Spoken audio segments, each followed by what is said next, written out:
A reading from the first letter of St. Paul to the Corinthians.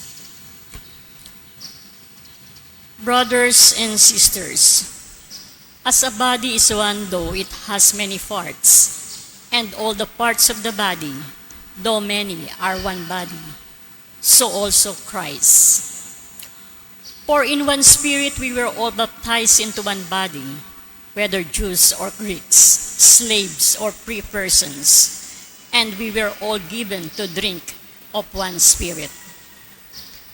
Now the body is not a single part, but many. Now you are Christ's body, and individually parts of it.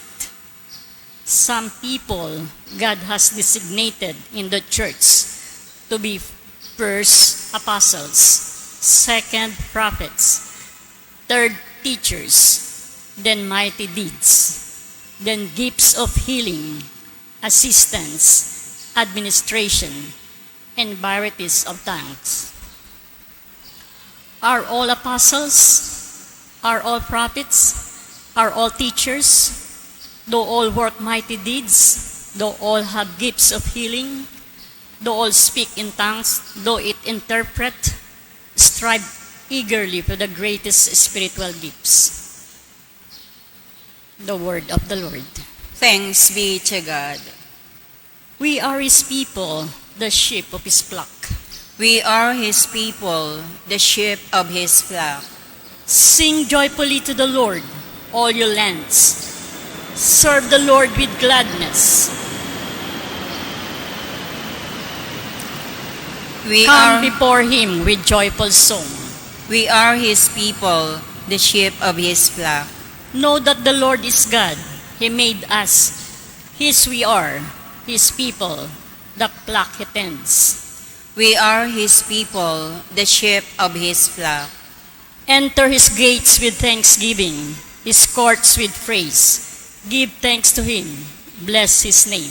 We are His people, the sheep of His flock.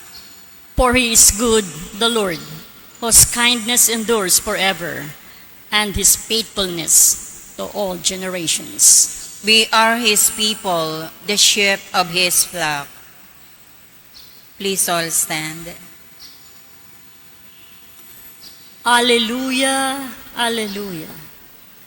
A great prophet has arisen in our midst, and God has visited His people. Alleluia, alleluia.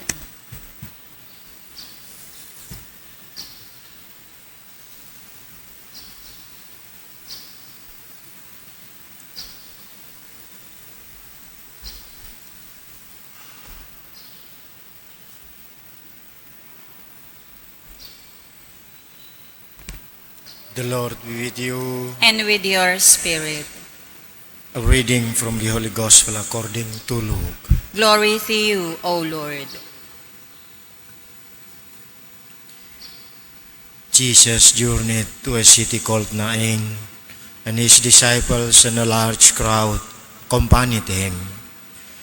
As he drew near to the gate of the city, a man who had died was being carried out, the only son of his mother, and she was a widow. A large crowd from the city was with her. When the Lord saw her, He was moved with pity for her and said to her, "Do not weep."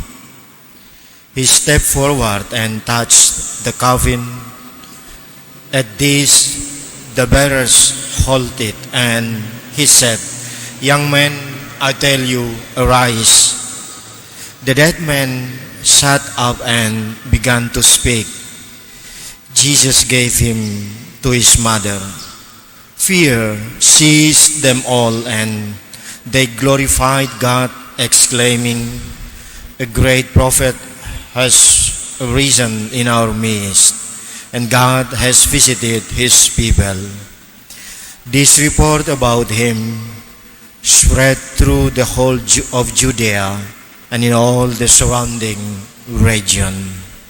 The Gospel of the Lord. Praise to you, Lord Jesus Christ. My dear brothers and sisters, after healing of centurion's slave in Capernaum